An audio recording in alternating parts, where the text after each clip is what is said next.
முதல்ல உங்களுடைய பாதையை தடுக்கக்கூடிய விஷயத்தை உங்கள்ட்ட இருந்து தூக்கி எறிங்க.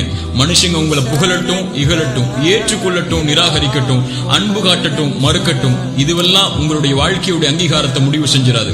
உங்களுடைய இறைவன் தான் உங்களுடைய வாழ்க்கையுடைய அங்கீகாரத்தை முடிவு செய்யணும். உங்களுடைய பாதையை நீங்க முடிவு செய்யுங்க. தனியா தான் வந்தோம் இந்த உலகத்துக்கு, தனியா தான் போகவும் போறோம். நாளைக்கு தனியா தான் நம்மளை படைச்சவனு நம்மளை விசாரிக்க போறான்.